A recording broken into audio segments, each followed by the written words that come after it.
Hello बच्चों, इस question को पढ़ते हैं। इसमें लिखा है the force exerted by a charged body on another charge body.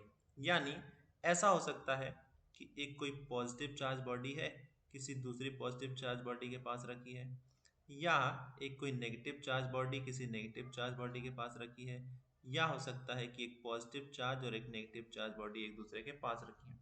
तो इस कंडीशन में एक बॉडी दूसरी बॉडी पर फोर्स लगाएगी, ठीक है। और ये इनमें से किसकी वजह से होता है, या फिर ये जो फोर्स लग रहा है इस फोर्स को क्या कहा जाता है।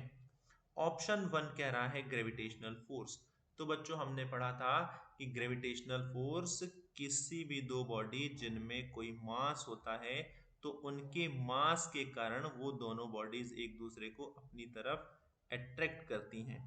अगर उन दोनों बॉडीज का मास m1 m2 है और उनके सेंटर के बीच की डिस्टेंस r है, तो उनके बीच में लगने वाला जो ग्रेविटेशनल फोर्स है वो हो जाएगा g m1 m2 upon r square.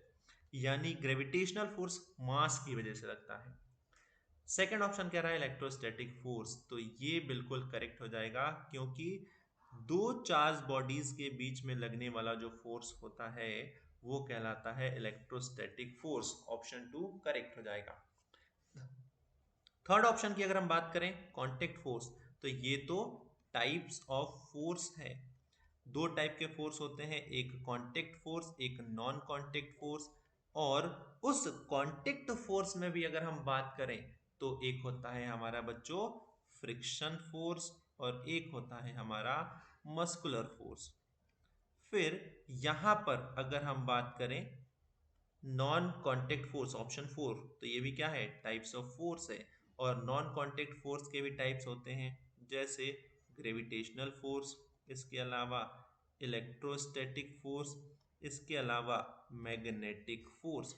यानी बच्चों इस क्वेश्चन का जो करेक्ट आंसर है वो हो जाएगा ऑप्शन टू इलेक्ट्रोस्टैटिक फोर्स, जो कि एक नॉन कांटेक्ट फोर्स का टाइप है। तो आई होप कि आपको इस क्वेश्चन का आंसर समझ में आ गया होगा। Thank you.